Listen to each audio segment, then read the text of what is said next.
I hope y'all are excited. I had a really good time at Pax U. I kind of liked it more than I liked PAX West and East. I've never been to an Unplugged, so this was really interesting to try.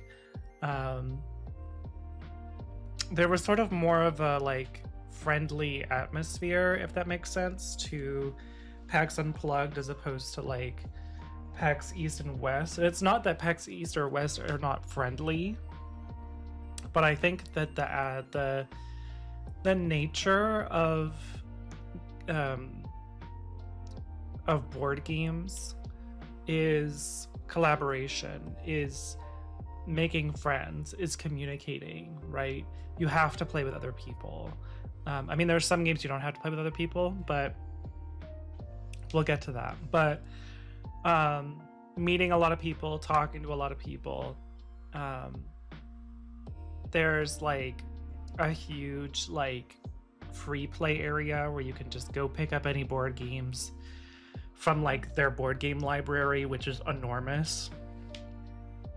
And then you go sit at these tables and you can set up like, I'm looking for a game. So you get like this like pylon that everybody can see.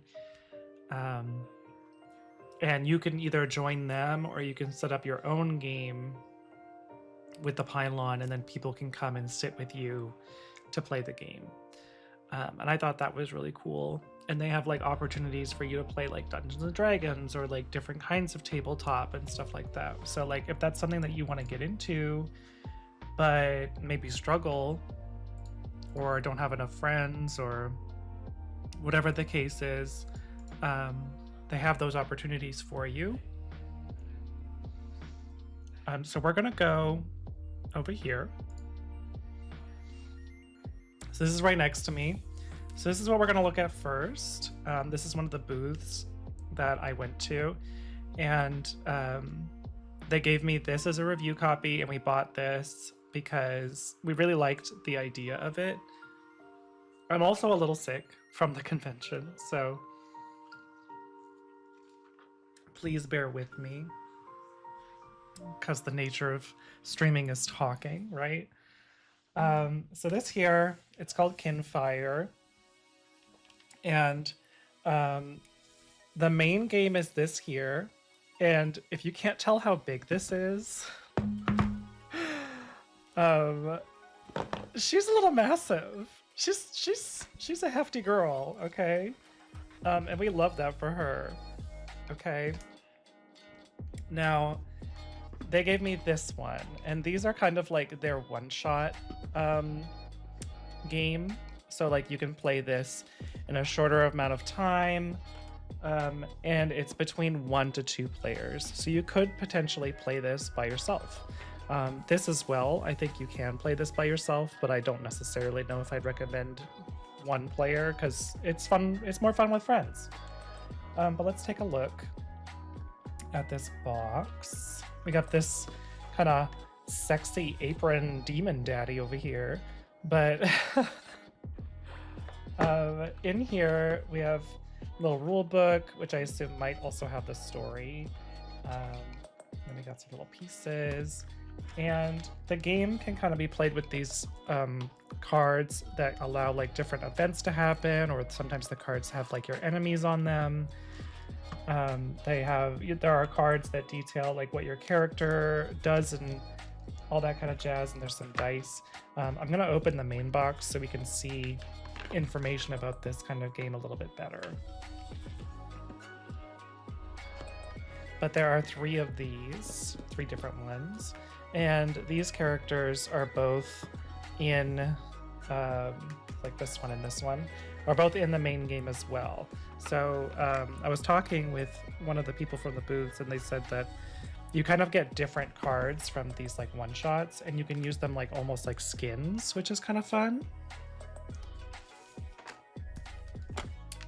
So let's pop in here real quick. So what's really cool about this box, in my opinion, is that, give me a second, the lid is magnetic. So like these sides come off, like this. And then it becomes, actually, I'm going to show you over here on this other camera. So like this is the lid. And then it becomes the playmat. So like you put the game here, and then you have your information on these side panels, which is really cool. Very interesting design, right? So let's plop that over there for a minute. So what's also fun about this is the whole box is like its own piece of art to put in your house. So if you have a dedicated shelf, like look at this, makes like a pretty picture, and you can just prop it up like that in like a shelf or like whatever, which is awesome. And Kinfire kind of plays like a Dungeons and Dragons campaign where everybody is a player and the DM. So like the DM is all in this box. So if you've ever been a forever DM like me and you're like, I just want to play, I want to be a player, then this might be perfect for you because you get to play and DM at the same time because the DM is the box. So in the first box that we have here is this map atlas. Oops, sorry. And then we have like tokens and pieces and some cards and some dice in there. But so here is where this map atlas would sit on your game table. And it has all of the maps of like where your characters are going to stand, and like what's going on in the game, which is great as like a visual medium. And it's just so organized.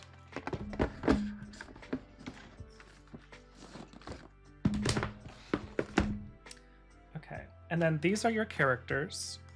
So like if I pull out this one, it tells me this is the human bard, famed Longstride, and he has a little picture. Very handsome man. And everything inside here is what you need to play this character. So we have, oh, that felt almost wooden. That's cool. So here's like his inventory. Here's his character card, and they all have little inserts so that whatever it is that you have will sit in there. It comes with a little vinyl character token for moving around on the atlas. And here are all of his cards with his abilities.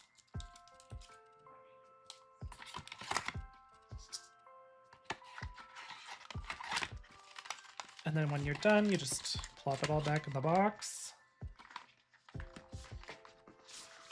And he goes right back in. Oops. Which is like so nifty to me. Here we have the adventure book. So here's kind of like what happens in the game. The designs in this are incredibly pretty, right? So this is the DM right here, this adventure book. And it is sort of like a choose your own adventure in a lot of different ways. And a lot of times it's based on like how you did in the adventure in the previous chapter or whatever it might be. So, and there's like markers you can put in here that are in the box that you can, so like when you're done for the day, you can put the marker inside here and close it and put it away, and you know exactly where you left off. But like, let me take a look in here. Some of these are conundrums. So we have here a conundrum. I know it's a little blurry, so bear with me. But like these are 3 different characters and these are 3 other characters. And so like if I'm playing this character and you're playing that character, we're going to have some struggle and we have to argue it out. And we have to choose which way we're going to go. Or like if you're this character, there's a special dialogue for this specific instance for that character. So there's a lot of replayability here that I think is very cool. Inside this box are all your treasures. We have treasures, we have the void box and lots of other things. So like your magic items and all that jazz. And then these are all your chapters. So 1 to 21. And anything you need for chapter 1 will be in this little slot here. So in chapter 1, it kind of gives you like an idea of what happens in that chapter. And then it's just a little envelope. And we open her up and you have all the tokens you need. So clearly there's going to be a little dragon or a wyvern, which is here. It gives you the information, it gives you the combat rulebook for that chapter, and all that jazz. And that's all in the envelope, which is pretty smart. So when you're done with this chapter, you just put it all back. And it just slides right in there. And it makes a little pretty picture.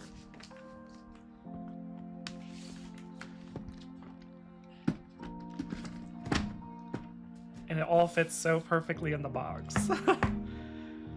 I'd be almost scared to take any of those out. I was too. I was like, maybe I shouldn't, but the whole point of it is to be taken out, right? So this one I think goes for like 60 to 100. Somewhere, it's a pretty heavy price point, but it's very organized, very compact, and very pretty to put on a shelf. And for like a 21 chapter self-made contained campaign that you can play with your friends, that has the visual mediums, the maps, the everything, like for those who do play TTRPGs or Dungeons and Dragons and all that jazz, a book for a campaign costs like $40 to $60. So like that's a pretty good deal in my opinion. For what it is and what it's worth. And it's especially good in terms of like a beginner's guide to Dungeons and Dragons, because you don't have to make any of the characters. Like these are all the pre-made characters. And you can kind of just role play and have fun. And then there's like these one-shots as well that are like pretty accessible. You've bookmarked it? It's cool. It's cool. I really like it. I hope they make like a video game or something, because it's pretty cool to think about. And I mean, obviously it has its own complete, unique story. So I'm excited to see what that is for myself. Ugh. That was really heavy. Okay. I have a huge pile of games next to me. I don't know if you can see this. This is like maybe like a third. It's a third. Anyway, we're gonna keep going. So this is Monstrosity. I played this at the Forever Stoked booth. There's a few games actually that I played over there or that I looked at. So we'll get there when we get there. There's just a lot. We purchased this one because we had a lot of fun playing it. But basically, I don't need to open it to explain it. You get these little whiteboard cards and you draw, right? Or I guess, yeah, why not open it? We're gonna play it anyway at some point.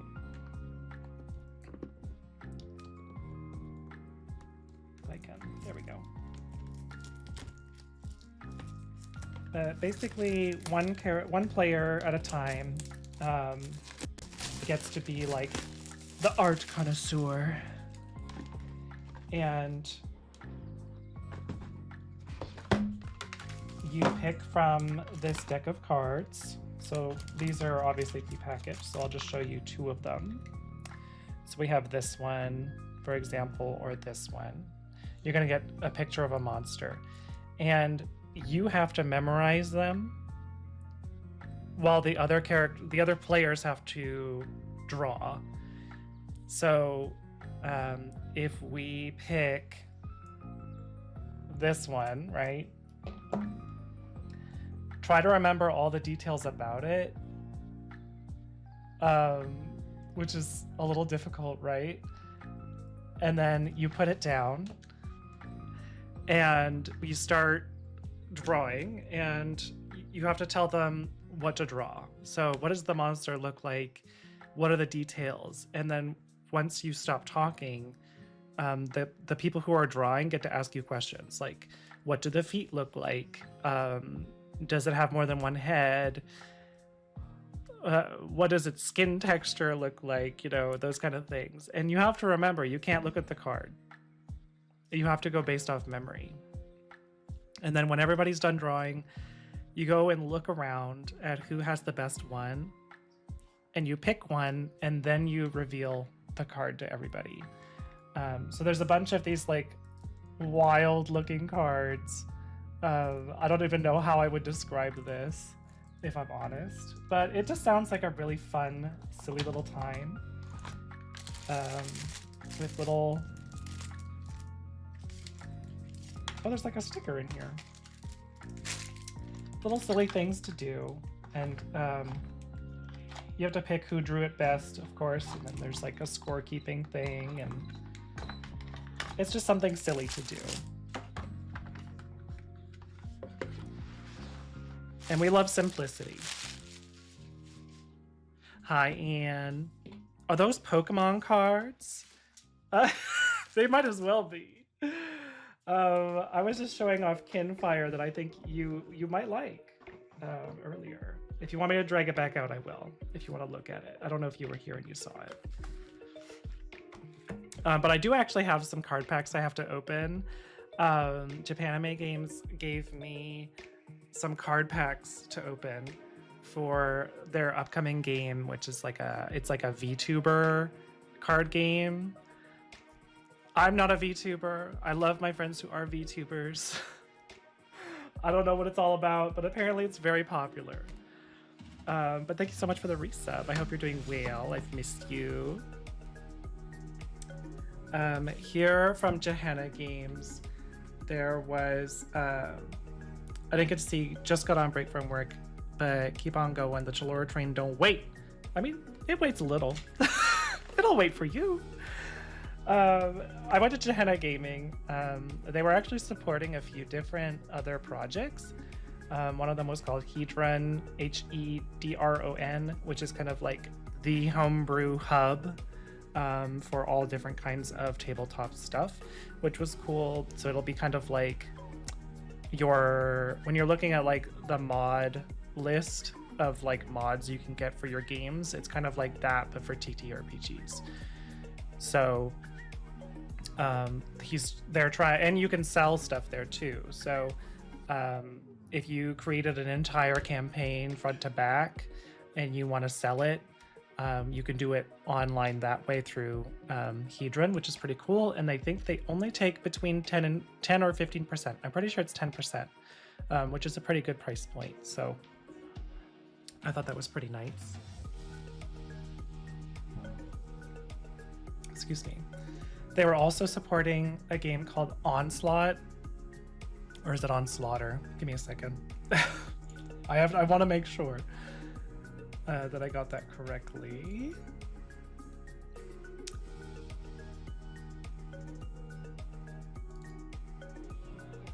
Onslaughter. So sorry. And that's a horror card game created by a trans woman that will be coming out around March. That I'm really excited for. I played a demo of it with her, and that video will come out on YouTube and all that jazz soon. I just need to go through and edit those things. But anyway, another thing from the Johanna Gaming booth was this game called Eldritch Automata. which my husband bought. And it is basically like an Evangelion, like Neon Genesis kind of game, where, like, as we can see, for TTRPGs, and so you have like your mech, and you have your character, and you have combats out like in both senses, and this particular module is focused on character building and relationships. So like the relationships you build with the other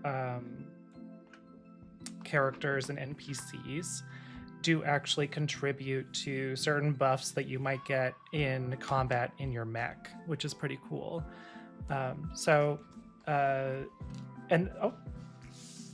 this is also available. Whose card is this? Anyway, this is available also on Hedron to look at if you would like, and if you're interested. They were really, really nice. That's another interview that's coming up on my channel that whenever I finish editing it. So that's pretty cool, I thought. And I'm not typically like a mech loving person, as some of you may know, but I found it interesting to listen to. Okay, so now we're gonna get to the Japanime games. They provided me this game called Queers with the creator's guide and the adventure anthology. So Queers is kind of like a LGBT Power Ranger Sentai TTRPG, and their queerness is their superpower. So hi, Pixie Cat Games. Yes, I think all of these look really, really interesting to me. I haven't actually opened the box, so I'm curious what's in here, but I'm not a huge Power Ranger fan. I know Ben is, if Ben is still here. But I'm really interested to try it out myself. When I spoke with the guy at the booth, he was like, he said that this was a really underrated, underplayed game that's actually really, really good. And even the like cishet guys I was with at the booth, who were also there for interviews, were like, what is that? I want to, let me look at that. Like, they wanted to try it out themselves. So, ooh, look at this. Fierce, stunning. Are these like the character cards? You're a huge Power Ranger Super Sentai fan? Well, this might be for you. Okay, so here we go. We got all different kinds of characters. Cool. So, oh, and then you open them up, and then it has all their abilities. That's fun. Okay. Work. So, I guess this character is a drag queen. And she likes fashion. And like, that's kind of fun. So you don't even have to make the character. I was curious if we had to make the characters or if you just play with the ones you have. Yeah, D&D character sheets better step it up. I'm not really sure what happens in the game, but I'm really interested. Oh, there's like character cards as well. Oh, there's like tracking cards, dice. And here's the player guide. Oops. Oh, wow. And there's like a map at the bottom, it looks like. Or maybe a poster. I think this is kind of part of the fun of like opening the boxes with y'all. I get to be like, wow, what's that?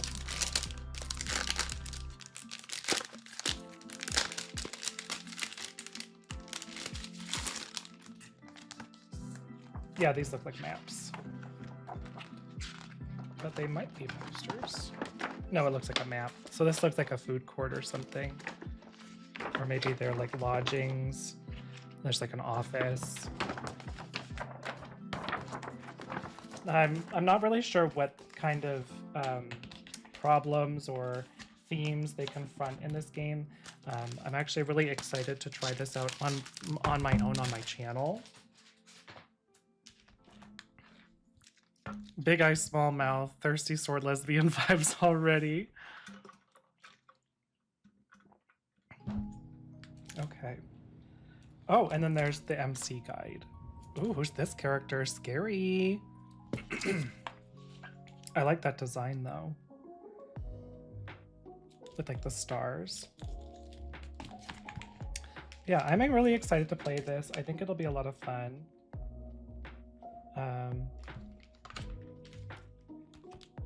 And I really do need to get into this like Sentai thing. So we have this character who's a drag queen who loves fashion. And then we have this guy here. And what I also like about this is like on a table, like you would place it like this, like your own like D&D board, right? Like a dungeon master would, which is kind of fun. And like you get to like look at these all around the table. Like that's really nice. I love his little rainbow halo. This character's name is Teddy Woof. Of course. He's a daddy. And his occupation is paging Dr. Woof.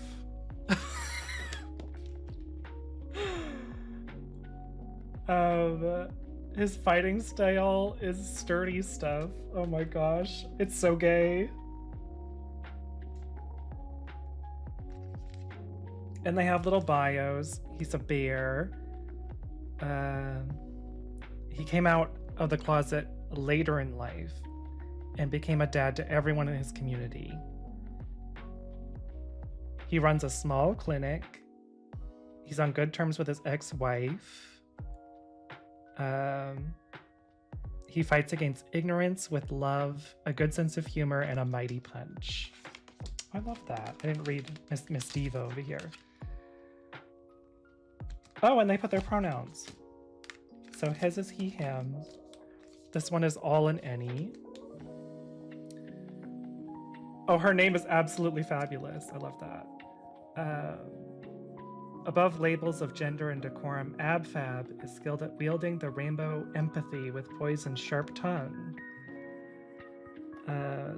They focus on a lot of their time running Club Ducky with Mama J Rainbow, who clearly sees her as the second in command.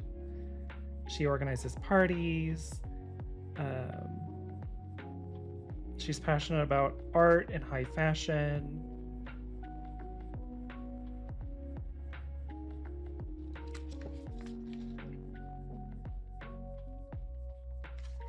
Yeah, okay. Then we have Miss Pink.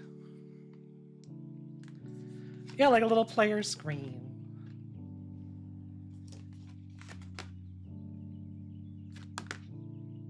Oh, they, them. My bad. So this is, they're they, them, named Twinkie Camp. Shut up. I can't take that seriously. Not Twinkie Camp. Twinkie is a fun, enthusiastic, and lighthearted, as their name suggests. Master of the art of rainbow, they use their magic to shatter ignorance and bring love to as many people as they can.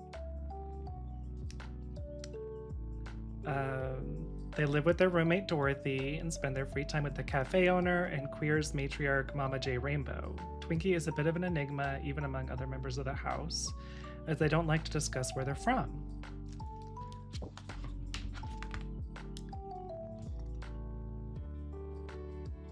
Cool. Hi, Lumen. Yay, a Chelora stream. It's all my shit from all the shit that happened at Pax U. There we go. And there's two more characters. So we have Harvey M. Like Harvey Milk? A he, him. Oh wait, what's he doing with his hands? Oh. Wait, where's his little rainbow? He doesn't have a little rainbow? Maybe he's not out. Oh, he's the newest member. His halo only took form when he realized he wants nothing more than to be a hero who saves people. All the other Queers members are happy to mentor and educate him. His rainbow empathy is a bit unstable, as he's yet to find what his runway truly is. But with Twinkie and the others' help, he'll get there before he knows it. Oh, that's sweet. And then here's our last character, Willie. Who is she, her? Oh, she does dance. Cool. She's a Vogue artist and a trans woman. A trans woman! We love that. We love a trans woman. Also, games with trans women, we love it. We love it. They, like, first sentence. You know what I mean? She taught Twinkie everything she knows. Willie is an exceptionally young for someone for her stature. A professional choreographer in charge of a studio that competes on the global stage at only 21. She was thrust into her position when her grandfather passed, and she proudly maintains their legacy. She has natural athleticism that makes her tough to beat and a sunny disposition that's infectious. Oh, we love that. Okay. We love Miss Diva. The one in yellow is so distracting. Where is he? He's over here. This one? Do we have a favorite? For Lumen? Is this your favorite? I love it too. I'm actually very excited to play this. I think it's going to be a really good time. Why did they do that? Because it's gay. It's all gay, if you couldn't tell. Couldn't you tell? Yeah, here we have the Adventure Anthology. Oh, look at them with their little outfits. And the Creator Guide. So I'm really excited to play this. It might be shown on my channel, like the playthroughs and stuff like that. So obviously there's a lot of TTRPGs here in the stack. So there's a lot to show y'all. And a lot to play. Before I get to the next game, why don't we do some card packs? Everybody loves a card pack opening, okay? So I have all these card packs. I think there's only one, maybe two in each pack. But this is the game, the VTuber card game that's coming out. This is the pre-debut pack, as we see here, pre-debut pack, which is exciting. Apparently there are some foil cards, so that's kind of exciting. But it's a VTuber trading card game that's coming out soon.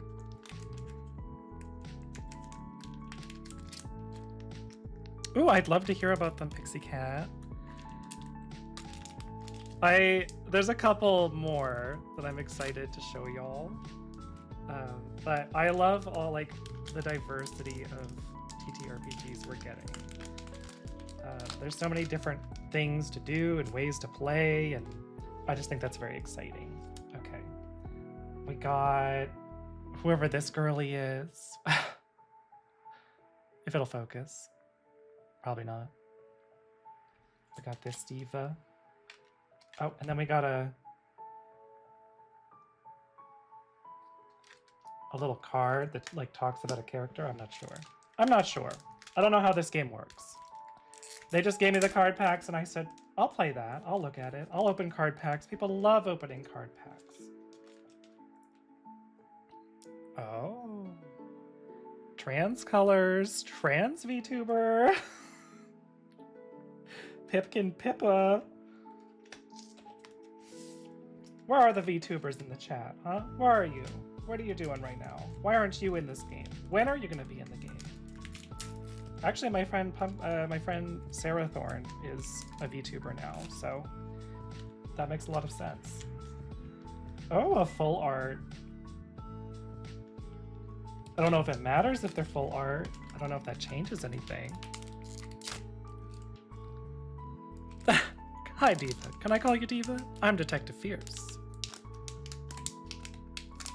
You recognize the name? Oh. They might be real VTubers. I'm not really sure how it works. Oh, here's another full art. Tenma Mimi.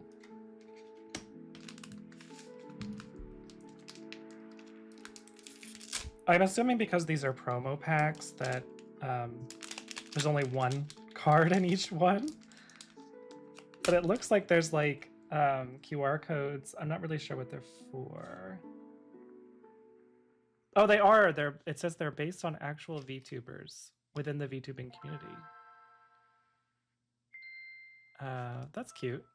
And the whole point of the game is to become the most popular VTuber or whatever. So that's fun.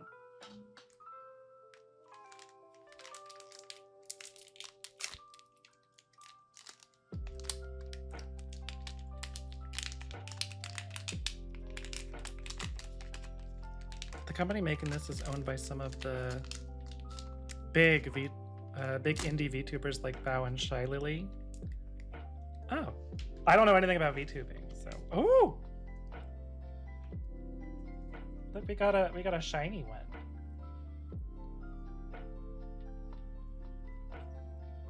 Put that one in the bag. Put that one in the sleeve. Oh, look, it's like reflective. Oh, wow.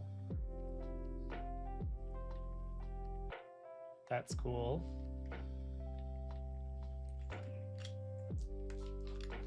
Okay. Okay. Look at us. Look at us opening card packs. You love my nails. Thank you. Aren't they fun? That picture I put in Discord did not do these justice.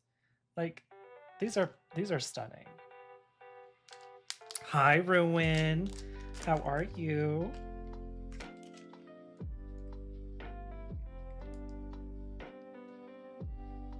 Oh, this is another Pipkin Pippa. Oh, they're like color coded too. Okay, perfect. That's helpful. I should probably put this over here so I can actually see what I'm looking at. Okay.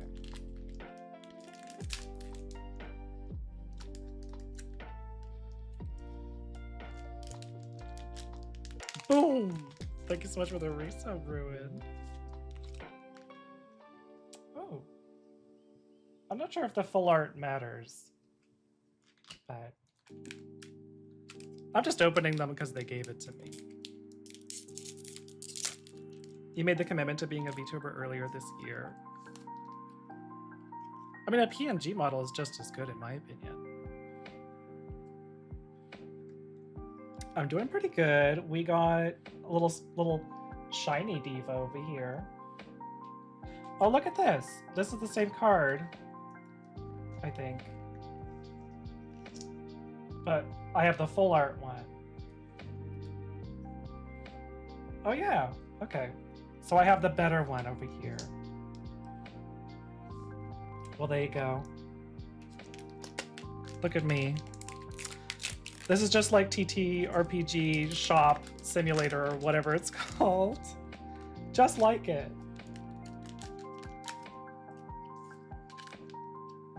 Ooh, I got another one, another full art of a different one, I think. Yeah. Work. Oh, only 2 more? Are we gonna get another foil? Perhaps. But I know you love board games as well, Ruin. Oh! Speak and it shall occur. Look at this. These foils are really pretty, actually, because they're reflective. Like, that's so pretty. Like, that's the camera. I also appreciate that they're not just, like, the giant booba VTubers. I'd be interested to see more masculine VTubers in this deck, too, at some point. But I know like most VTubers are feminine.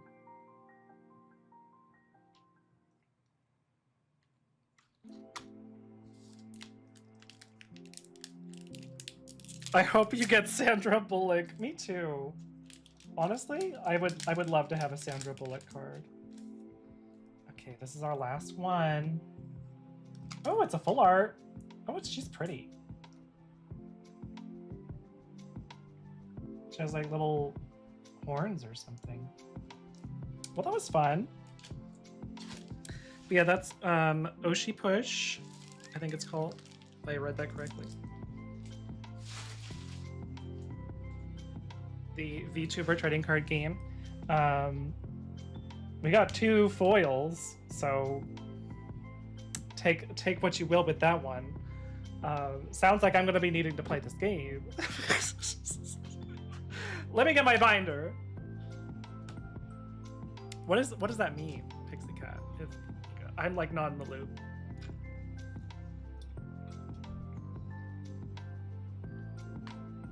What does it all mean?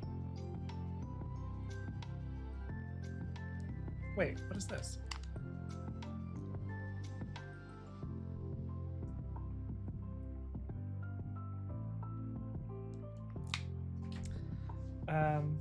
Yeah, let's put these away. I don't know what these little cards do,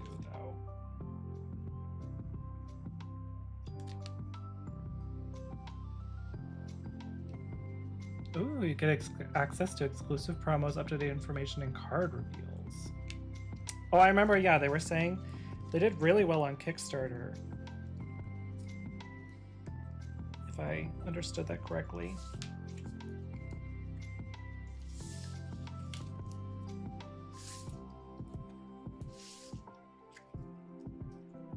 Yeah, I mean, like, that's...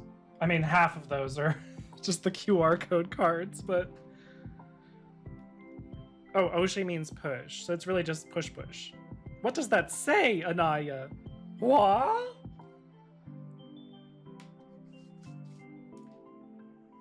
Oh, I see.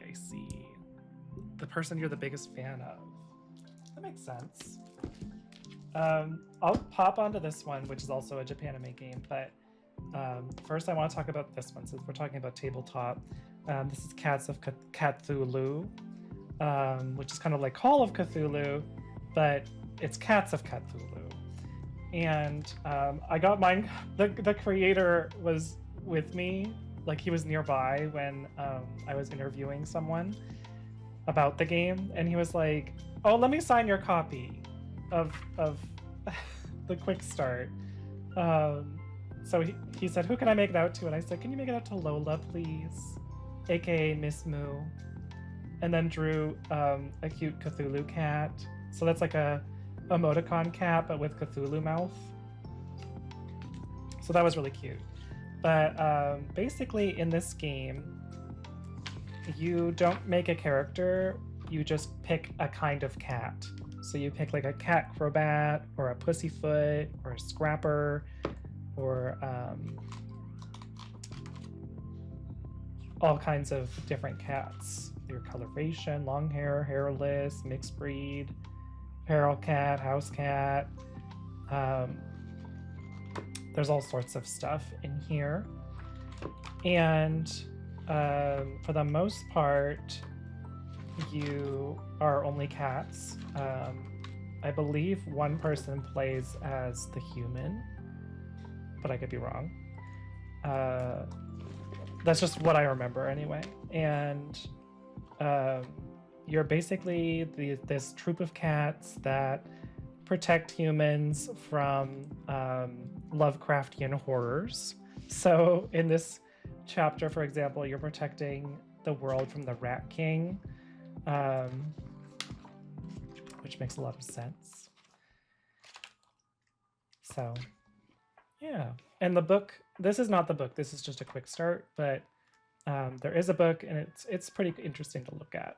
So that's a fun idea, and Lola did not make it to PAX, unfortunately. Yeah, it was nice of him. Like picking a bear in Honey Heist, exactly. So I thought that was like a really fun idea. They also gave me this book, Airship Campaigns, which goes with D&D 5e, which I'm really interested to start reading. We didn't actually talk about this, so I don't have a lot to say, but I imagine it's a pretty cool concept. I imagine, like, you know, you can use this in a lot of different ways to enhance your games in terms of, like, if they have an airship and, like, excuse me, maybe confrontations that occur around airship travel, which is really interesting.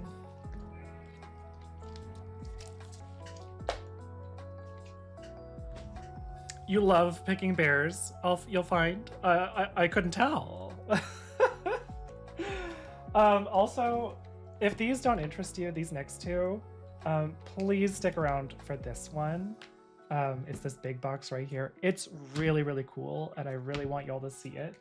You're just gonna have to sit through the next two. I'm sorry, that's just the rules. So this was the last one that they gave me from Japan Games, called Tatokore. We sit. We're sat. Hi, Dustin. Good to see you. Thank you so much for the resub. Usually your group doesn't get to airship stuff until level 20, which is fair. Airship travel is, like, kind of ridiculous.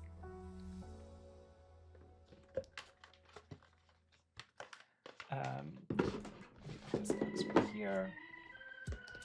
So we actually didn't talk much about this game, if I'm honest. I was just really interested in it from the description, but now I don't remember the description. But here's all the tokens and things. I'm pretty sure it's like a horror, like, maid game. I'm pretty sure, with, like, cards and stuff. I forget, if I'm honest. I'm so sorry to Japan Games. I'll read the back. Ooh. There's, like, little, like, setting cards, and then there's, like, a bunch of other cards. Okay, and then there's a rule book. So, it appears you have inherited the abandoned Twilight Manor, which has sat dormant for decades since the family was chased away by the resident ghosts. No one knows for certain what transpired within these walls, but the hauntings have left the property untouched and possibly cursed. It's up to the Twilight Sisters to try to bring new life into their ancestral home. How far will they get as troublesome hauntings make things even more challenging while they try to restore the manor? Seems the ghosts aren't too happy with the renovations and will do everything in their power to stop you. You employ workers that provide valuable skills in order to accomplish the task of restoring a room, while also employing your maids and butlers to keep the ghosts at bay with the assistance of Madame Damnable and her seances. As you face the fate of her tarot cards, what amazing glimpses into the future, with great fortune or a taste of ill fate, await you. Let's not forget those very important VP points you have to collect as well. So it's kind of like a supernatural card game where you have to, like, manage all these different things, but also, like, restore little rooms.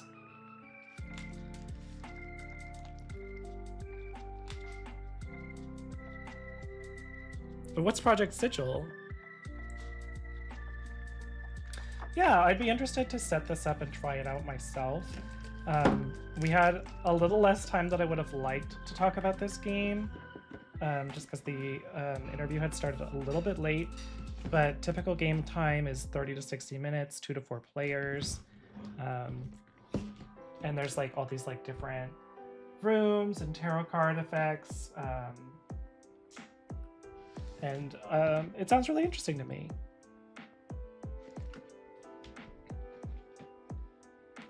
And if it's really fun, I'll get back to you. This next game is Lemon Game.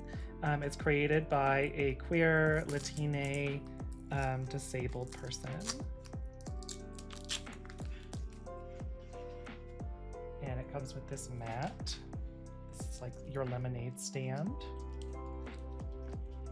It actually doesn't come with the stand, but or the mat, sorry. We bought that extra. But it is a card game. If I can open it. Oh my god. Card packs are so hard to open. They like seal those things tight. They lock them down. You know what I mean? There's an ad break anyway. I'll have to re-say everything I just said. Okay, so here's Lemon Game.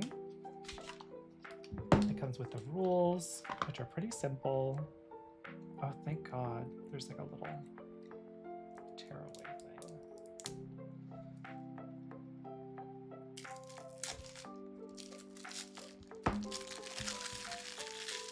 Oop. Oh my God. I'm a mess. Okay, here's Lemon Game, created by Tyler Villegas, who is a Latina queer disabled person. And what we're doing here is we're trying to make the perfect pitcher of lemonade. So you have these lemon cards, and to make the perfect pitcher of lemonade, you need lemons, sugar, and water. And everybody will be dealt a certain amount of cards, and there will be a certain amount of cards on the table based on how many players there are. There are hazards as well that will eat your resources. So there's one for each kind of resource. And in your hand, you want to end up, like, the goal is to have 3 of each. So 9 cards total. No more, no less. And no hazards, and only 3, 3, and 3. The way to do this is each turn you can pick one that's put on the mat. You can trade up to 3. So you can give up to 3, so between 1 and 3, cards to a different player, and they can give you, or you select randomly from their hand the amount that you give them. And the hazards force you to discard that resource at the beginning of your turn. So if I have 2 flies in my hand, I have to discard 2 sugars. We played the game. I'll have it on my YouTube later of the demo and the interview with the creator. But it was pretty fun. I won. I didn't even know I had won. I was kind of just like winging it, and then I happened to win, and I was like, oh, I have it. Creative, yeah. How have you been doing, Dustin? What's new and exciting? Also, for those coming in fresh, I am a little sick from PAX. It was a lot of talking. So forgive my voice. I'm gonna try to drink lots of water. Have some lozenges and all that jazz throughout.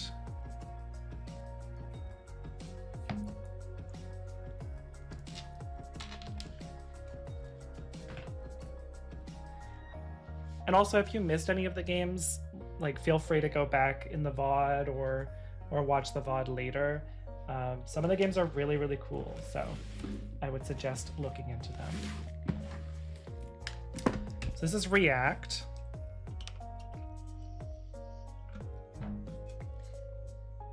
Oh, Project Sigil is a 3D virtual tabletop most of the other parts of the D&D community is very pessimistic about. All the shit the higher-ups at Hasbro have said about wanting to monetize D&D players the same way video game players are monetized. Oh, yuck. That sounds like it would be so cool, though. We'd love to see it. Yeah, I have so many games next to me, so... And then we have to play... We don't have to, but I'm planning to play some indie games that have been sitting on my back burner because I've been getting ready for PAX. So this game is also an indie game, indie studio. This is, I believe, their first game or one of their first games, and it's called React. So it's basically like a tabletop version of a fighting game, is how they phrase it. And all of the characters are different kinds of artists. So and there's more coming out. All of the artists use their art form to create summonables or whatever it might be. All of their strategies for combat are completely unique. I got to play a demo with the creator. Unfortunately, the audio wasn't working when that happened. It's like a really fresh box, so it's giving me some trouble coming out. There we go.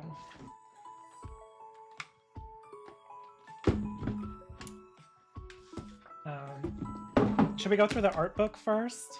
Yeah, let's go through the art book. So this is the art book. And I had a really good time going through this. So this character is the calligrapher, and she's kind of slay. She uses these different, she makes like little ink spirits that look like this, and they like wander, they like move around the board, and she can like place her ink onto different characters to do different things, to have different effects. And they each have like stories too, which is lovely.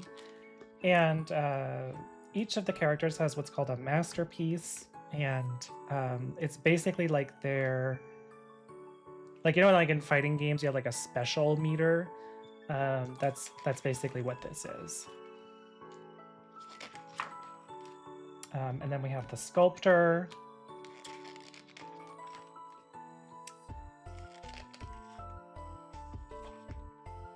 And all the designs are actually pretty well created. I don't know a lot about the sculptor, I'm sorry to say. But I heard they're like maybe a little evil, which is interesting. Also, just to like make sure we're all on the same page, none of this is AI art, thank God. Everybody who worked on this is an artist, so they understand like what should go into this. This character is the painter, and she uses her painting abilities to create swords, shields, and that kind of thing.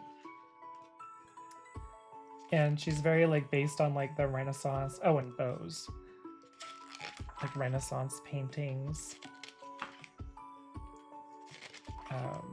But the game itself is very pretty. Then we have the dancer. And I love his design. It's like koi fish, and like his outfit's all like koi fish, like the tails and stuff. It's really, really pretty. The only thing I kind of hate is that this is a centerpiece and you can't open it to see everything.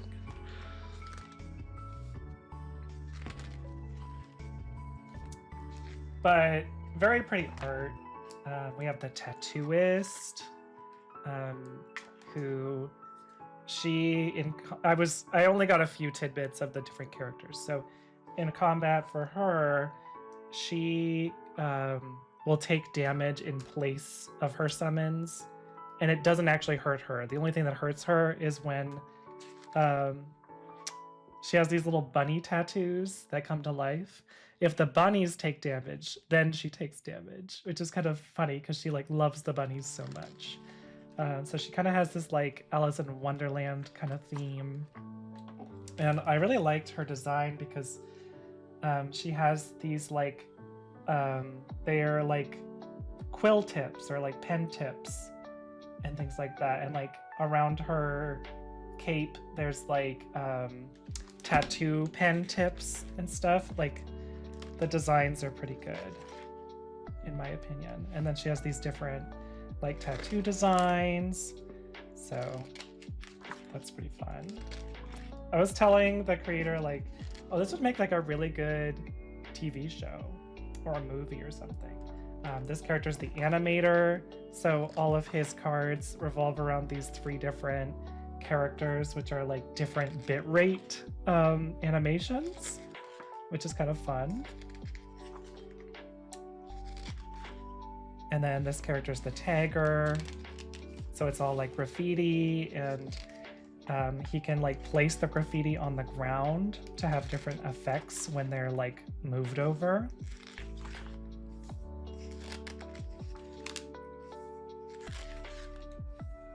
And then the fortune teller, who's like the villain.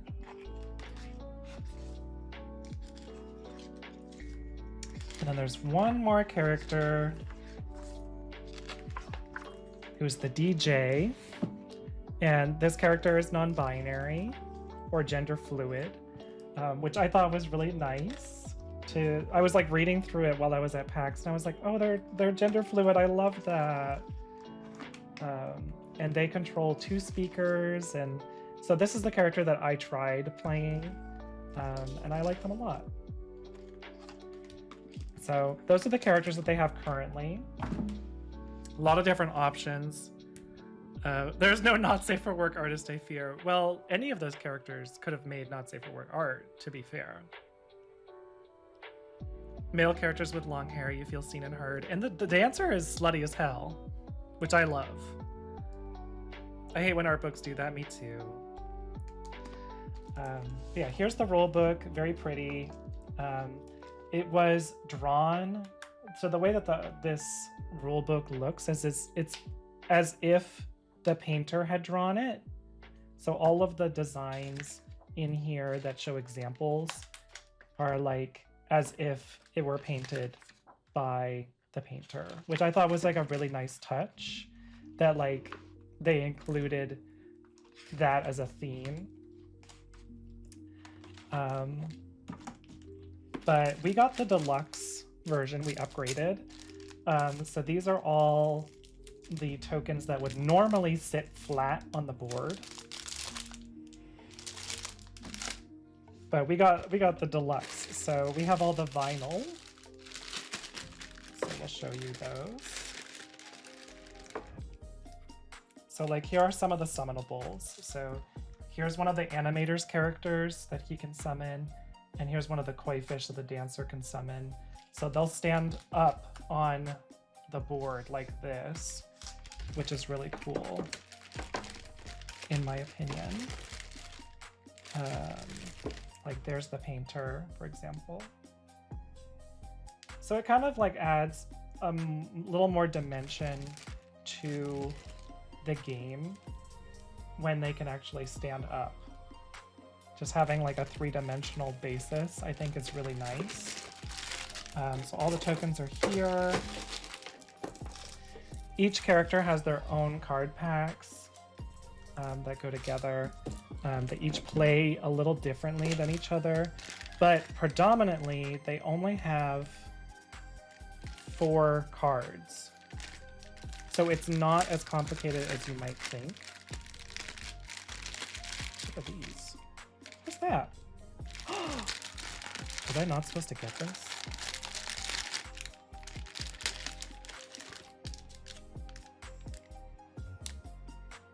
She wasn't in the art book.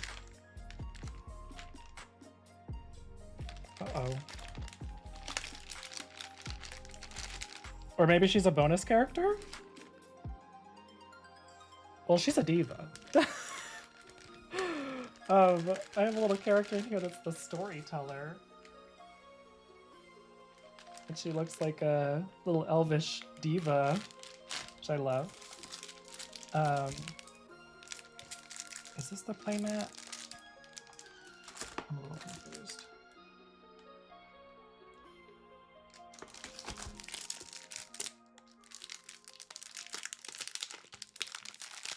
Love a surprise. Yeah. Bonus bitches. So they've already done a few tournaments. Oh, I see that it's half the mat. Okay. So this is half the mat, just so that we are on the same page here. So you would put your cards here, and the masterpiece cards go here. So you're kind of competing to get your masterpiece completed so you can have your ultimate gauge kind of thing. And there's like a grid, so it has a little bit of a Fire Emblem feel. And your characters move around on this grid based on what your cards do. And it's called React because all of the actions go here. So you have 2 different kinds of cards, 4 cards total per character. And then you have your character card and your summonables that each have their own actions or abilities that they can do.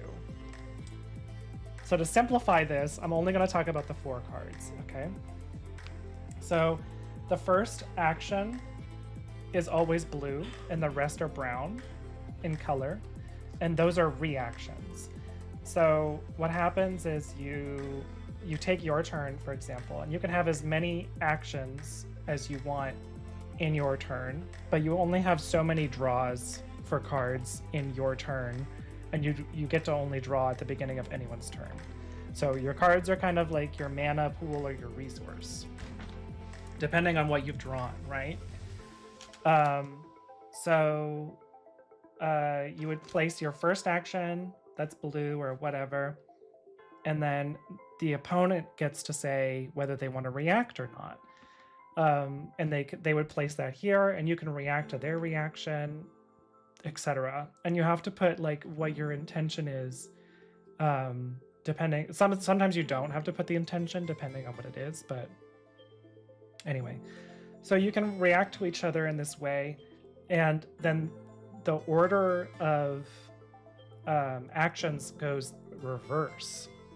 So you might put your card here saying like, I want to move. And then they might put something here that's like, I want to summon something or move one of your characters or whatever. And you can say, well, I don't want that to happen. So you counteract that. So then your counteraction happens first, then their action, and then your original first thing. So it has this like really strategic fighting game feel. Do you have to memorize how each of these games are played? Pretty much. if you can believe it, that's what I'm trying to do. So I had to memorize all this, but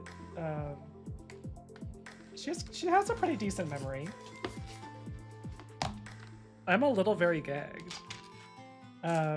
This game is really cool, y'all. I would definitely check it out online. I think it's really interesting. And it's only 1v1, which is fun. And you get all these characters and, for example, the DJ, which is not here. Maybe there's somewhere else. But the DJ gets these little speakers. Maybe I'll just open it so we can find. I know some of us are visual learners like me.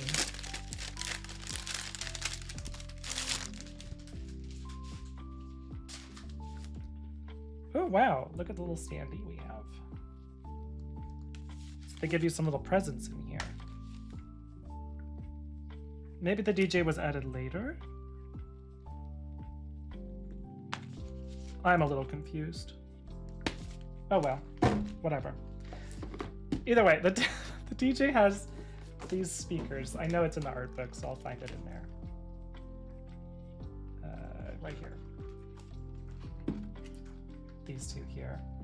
And so those are their summons, and they move around the board, and any cross section where they meet on the grid along the columns and axes is where they can attack together. And the DJ can swap between with the positions or pull them back, or the DJ can do all sorts of these different things, and they can slide around the map. And on top of that, they have these here. They have these different DJ tracks. So at the same time, you have 2 turntables, and these albums have a on start ability and an on end ability. for each of the tracks. So you have to keep track of your turntables and be really strategic around that, and like advancing the turntables and things like that. So there's a lot of really interesting aspects to each of the characters. Sometimes you gotta let the game boxes fart a little bit. That's all. It's okay. It's not a big deal. They get a little gassy. But the game is really fun. It's really strategic, and that was kind of what I think was really fun about it. Ugh. Okay. I'm gonna take a second to drink some water. Gassy queen.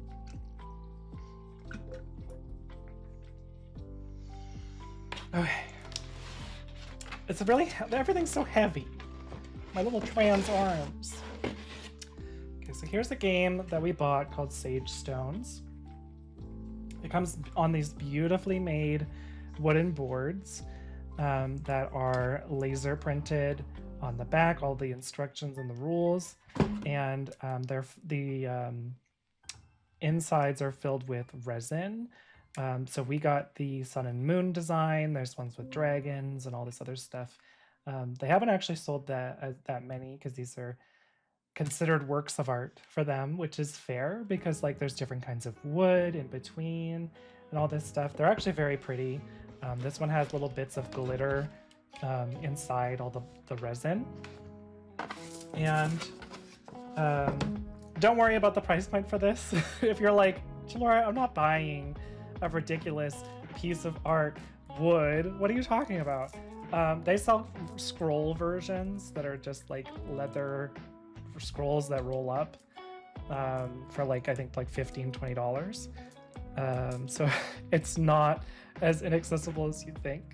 But we really enjoyed playing this, so we were like, let's get the nice wood one. And it already comes with like a hole in the back for you to hang it on the wall, which is nice. So this game is actually pretty fun. You have three D6s that are actually D3s. They only have numbers between 1 and 3. And you can play between 2 and I think lots of players, but I'll show you with just these 2 colors for now. I thought it was like a really good like camping, like cabin kind of game, for example. There it is. So the way this works is you roll these 3 die, and if you get a 1, 2, and 3, which is what I got, you don't get to do anything. Nothing, girl. Nothing, diva. And you have to pass your turn. I got another 1, 2, 3. I'm first. I got another one. Okay. Okay, I got 2 2s and a 3, which is 7. So let's say I'm the white one.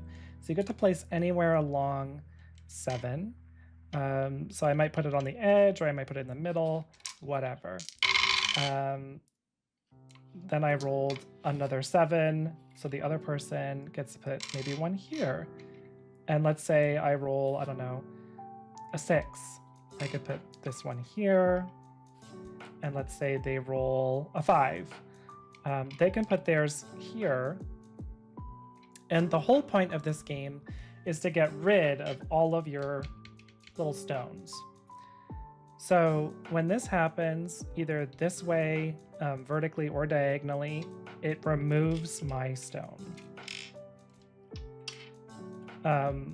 So then that goes back into my little pocket, and now I have more stones to place.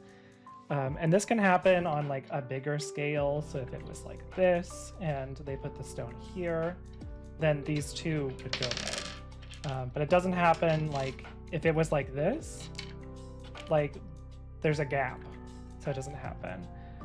Same if it was this way. So then this one would go.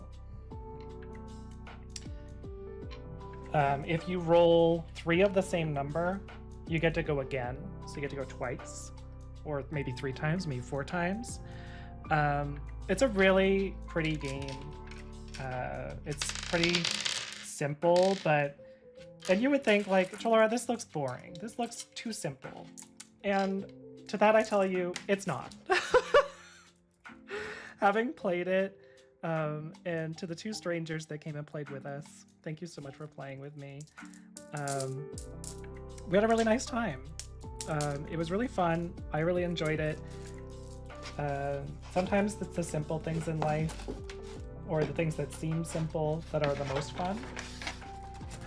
And it does have some complexity to it. So they actually gave us this little letter inside. I'm not sure what it is.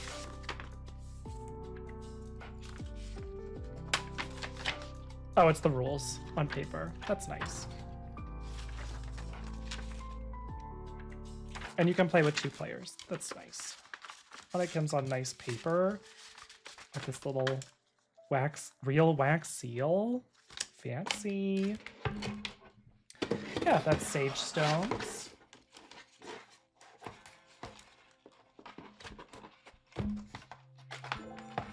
And I think that's a really nice price point.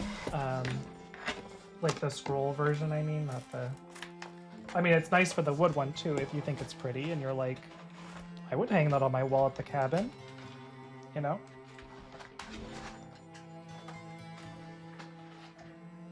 Okay. Next, we have a game called Skyrockets.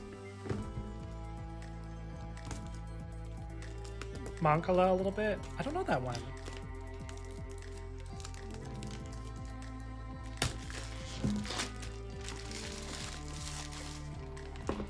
This one's called Skyrockets. It is an expansion on a game called Kites, which I didn't get because we actually really liked this one. But there's, I think they said like 99 ways to play this. It's a little ridiculous. There's like a lot of different ways to play this game. And so you have this little graphic here. And okay, I was like, where are they?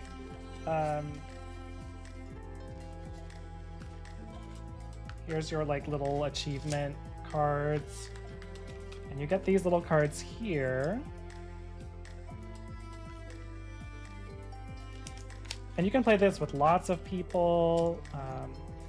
There's all sorts of different ways to play this game. There was one version, he was saying, the guy who was helping us, where there's someone who controls these behind the box. But let me explain why that's interesting. So you have these different cards that everybody gets, and they all have different color combinations. So this one here has blue and orange. This one has green and yellow. This one is orange and red. And each of those correspond to the different timers that we have here, which also have symbols on them, which is pretty helpful. And basically what you're trying to do is make the best fireworks show. So oftentimes, I think he used orange for this, but these will sit on this, and you want to flip it, or you want this one to end so that you can flip it and move it to the next thing all the way until it reaches the end. Meanwhile, you don't want any of these to end prematurely. So you're going to start the timers, and you're going to play the cards and then flip these based on what cards you play. So if it's red and orange, then you would flip this one. And if one of these ends, because there's people at fireworks shows that enjoy different aspects of the fireworks show. So some of them like the red, or some of them like the yellow, or that's kind of the mental idea. And you only get, these are the 3 tokens here of these people who get bored. If you have 3, then you lose.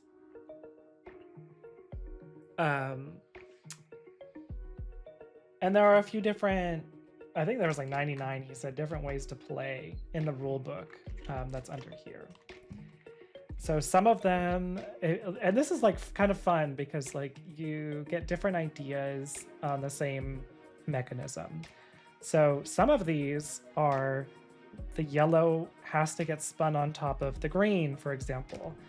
So you'll have to spin the yellow again to be able to spin green, which is like, that's a lot of information. But once you get really good at it, you kind of want that challenge, right? With your friends.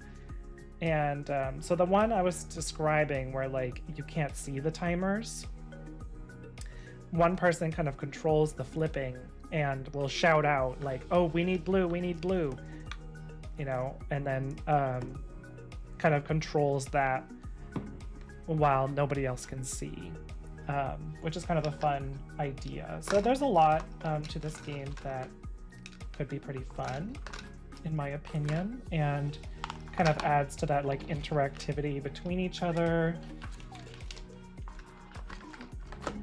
But that's the basics to Skyrockets, which is pretty fun.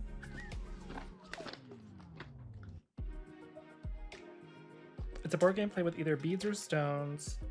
You want to capture the other pieces.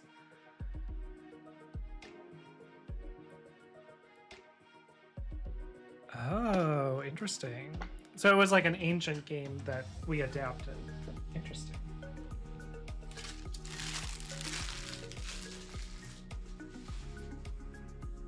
Yeah, it sounds similar. Okay. This is not a board game, unless you consider tarot cards board games, which some people do. That we found and we bought just because I thought it was cute. It comes with this beautiful book. It actually is interesting too. I was reading through it, and like the binding all here is silver.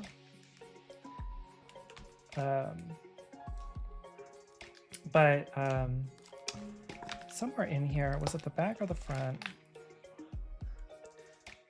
was showing like some D&D stuff. So like magic items,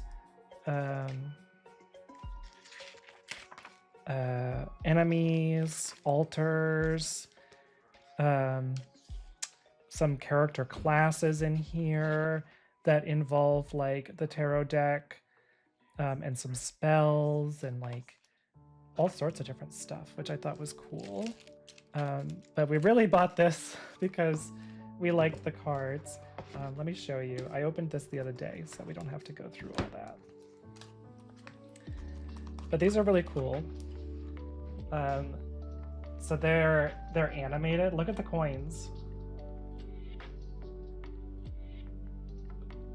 which is fun, right? So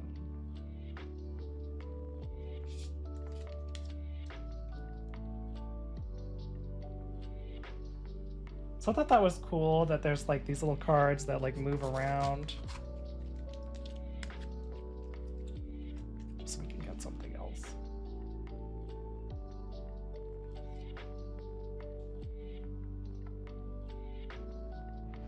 So I thought those were cool, which is something I thought I'd show. Ooh, right? You love games that use tarot decks. There's a homebrew that we did, or I guess it's not homebrew, but we did like a witchy campaign, and I made my character like a tarot card reader, and so I used tarot cards to make decisions because she was like this like old lady who like deeply believed in the fate of the cards, and a lot of times the cards were really accurate, and it was like really funny to see the accuracy of what the cards would suggest that our party go do.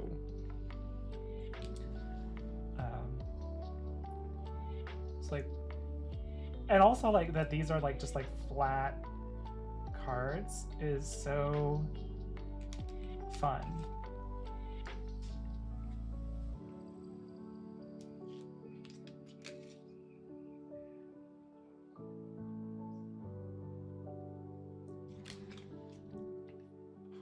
So if I ever do another D&D campaign where I play with a character that does tarot, definitely gonna pull these out, because they add to like that magic of the game.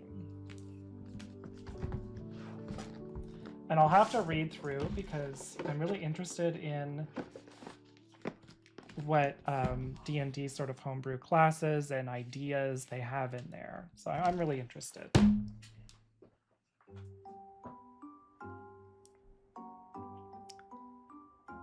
You could buy a set that came with a doll-sized Mahakala game. Oh, cool. I've always heard really good things about American Doll or American Girl dolls.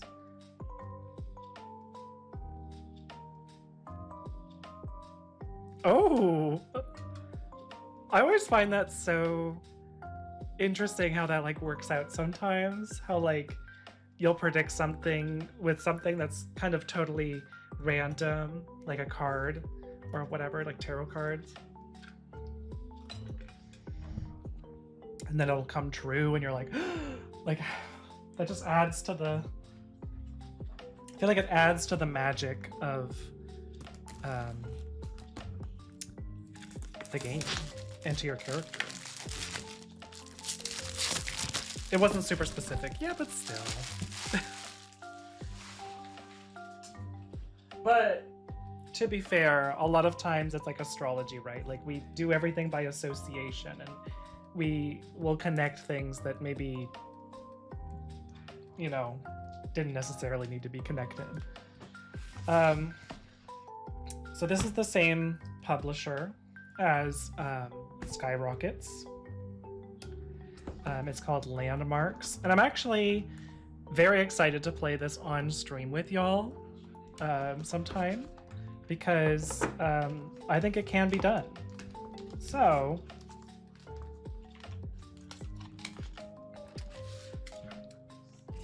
all the extra stuff we get in there, make sure the other way so you can see the name of the game. So we have this card here, and there's another version here. And this shows how many treasures or how many of whatever asset we're doing here. And we have these tiles. Let me get this out actually. And there's the map here, which is made of cloth, which is nice. So there's this version, which for some people is a little too specific. So for people who need no distractions, they have this. But for today's example, we're going to use this one. Okay, so the premise of this is basically that you are, you went to an island and you forgot to bring your map, but you have a phone and you can call your friend at home who does have the map. And so like I will have these cards of the map, for example. And the map gives us 3 words, which is swamp, fence, and bubble. And like, I'm not going to show you this map because obviously we're on the phone. I can't show you the map. And I'm going to take the pen, and using these little cards, I'm going to write down those 3 words and place them on the map. And it tells me where to put them. So for this sake, we see the S, the F, and the B. So swamp, fence, bubble. And the other symbols represent the different dangers or the different assets, the traps, and the protection amulet and the exit from the island. So we want to get the treasure, and we also want to get off the island without going into any traps. So on this map, we have, let's just try it out for a second. Wherever I put the, there we go.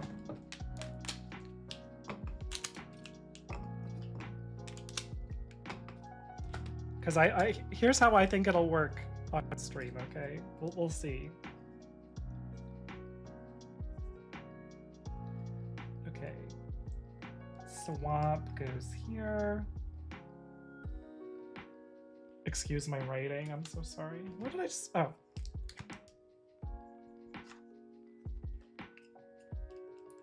We have fence. And we have bubble.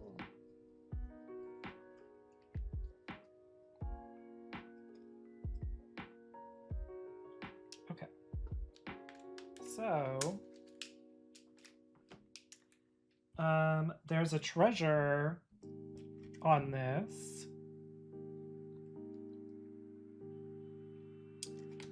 So let's go with... Oh, I have to give you nouns.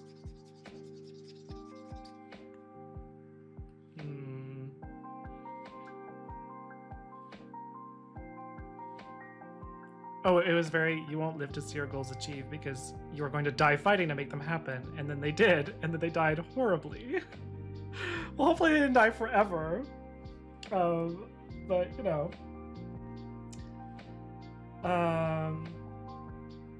Like I could say, yeah, let's just go with this for the sake of the example. I could say blow, right? And then you have to figure out where to put that. So you would tell, like, so for example, I would make a poll on Twitch and I'd say 1, 2, 3, 4, 5, 6, 7. And the chat would pick 1 to 7 of where to put that based on association. So like blow swamp fence wouldn't really make sense. We blow bubbles, that makes sense. So it could be anywhere around bubble, but you don't really blow a fence. I don't know. There was some word association going on in the demo too. So like there was water and Bill, and there was Gates, and it's like Bill Gates, but also Water Bill. So based on association, figure out where to put it. Based on like this card. So like the treasure is next to bubble, which is right here, but you could put it anywhere around bubble, and it would probably work. There's a trap right here, so I obviously don't want you to guess anything with fence. The water tiles will give you more clues because you have a limited supply of them.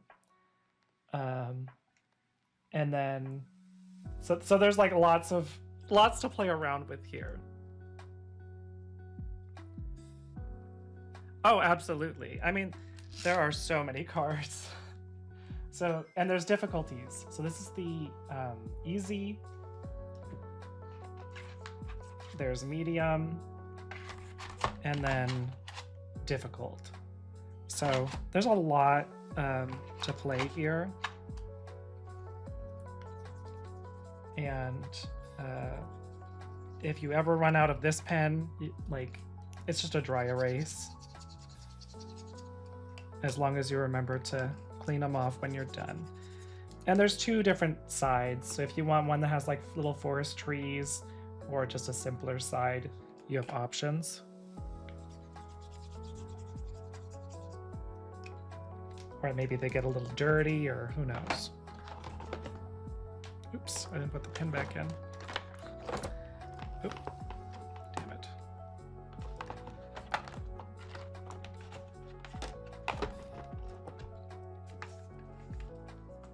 I didn't put the map back in.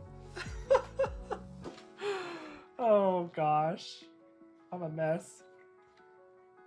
There's so many pieces. It's its own puzzle game. I'm just gonna do it like that. Screw it. The lid will still go on. Yeah, it's pretty inaccessible, and you could really play it in any language you want it. Okay, here's our last game that I physically own anyway. There are some games that I looked at or that we talked about or reviewed, but I don't physically own them. And you will just have to hear about it in the interviews that I do that I post on YouTube.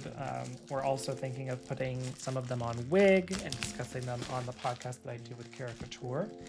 If you have not checked that out or do not know what I'm talking about, I have it right here for you. This is our latest episode with Sukar Baba, talking about being a creator, as well as some of our favorite indies and games. I think if you're a creator as well, the conversation that we had was really good. It focused on like philosophy and psychology and sort of the mental state of streaming or creating, and I found it very cathartic. Okay, so this is the last game. I'm so out of breath. Maybe I should take a minute.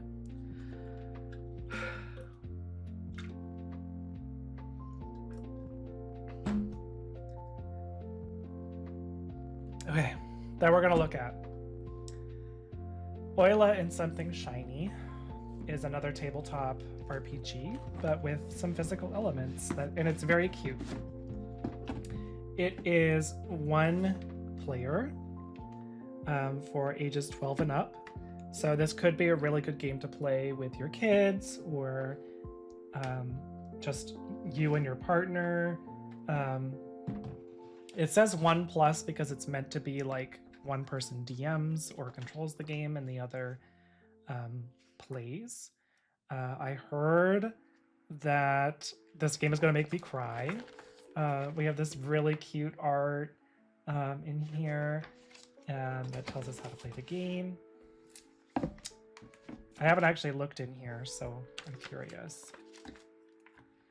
But this publisher also makes a game called Nature that's coming out. It's all about like biology and like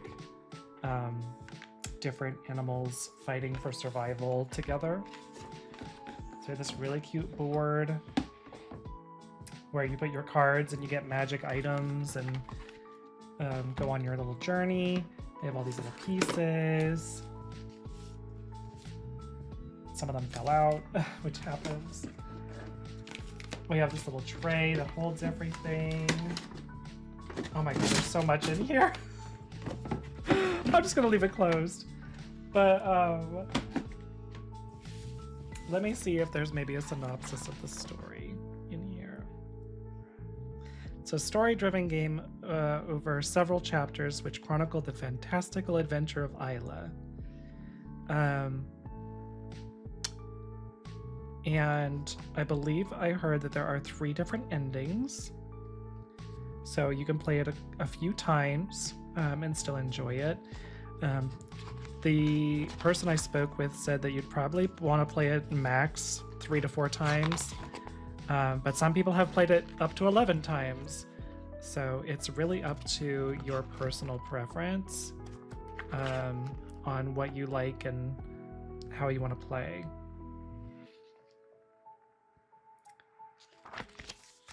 So, yeah. I don't want to get too deep into it, but that's Oila and Something Shiny. And it looks like it plays like this. So you have the board, you have some cards, and maybe Isla holds some of these cards, or the person playing that character. So I think it's really nice as like a one-person RPG that you can just play more intimately. Okay, what did we think, y'all? Were we happy with that that little showcase? There's of course some more that I will talk about later. There was one that it was a game that's kind of like mystical, a little magical, mystery, suspense, disco 1979, like Fire Island TTRPG. So I'm excited to share that with y'all too when I have access to that.